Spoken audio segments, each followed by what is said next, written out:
Hello guys, ఎలా ఉన్నారు అందరూ?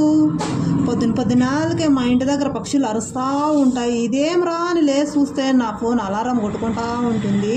నేనేమో ఫోన్లో అలారం పక్షుల సౌండ్ పెట్టుకోండాను. పొద్దున్నే 6 అవ్వగానే కొట్టుకుంటూ ఉంటాను. నాకేమో పొద్దున్నే కడుపులో కాఫీ టీ అనేది పడకపోతే మైండే వర్క్ కాదు.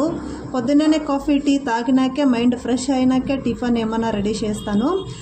పొద్దున్న ఆయాలకే టిఫిన్ చేయాలా, నా కొడుకుని లేపించి రెడీ చేయించాలా, వానికి వ్యాన్ వచ్చేస్తుంది, మా యజమాని డ్యూటీకి పోవాలా, అన్నీ కావాలంటే తొందరగా టిఫిన్లు అన్నీ రెడీ కావాలంటే మనం యాక్టివ్గా ఉండాలా.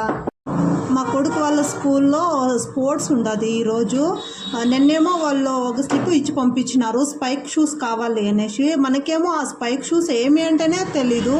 రాత్రి స్పైక్ షూస్కి వచ్చిన తంటాలు అంతా ఇంత కాదు. నైట్ ఎన్ని షాపులు తిరిగినామో తెలుసా మాకు, అయినా యాడో చిక్కలేదు. ఫైనలీ యాడో 10:30కి పోయి యాడో ఒక తావు చిక్కింది, తీసుకొని వస్తుంది. చూడాలా ఈ పొద్దు నా కొడుకు ఎంత మాత్రం పర్ఫార్మెన్స్ ఇస్తాడో స్పోర్ట్స్లా అనేసి చూడాలా. నెక్స్ట్ వీడియోలో ఇలా చెప్తాను. Okay, bye. Please subscribe my channel. Bye.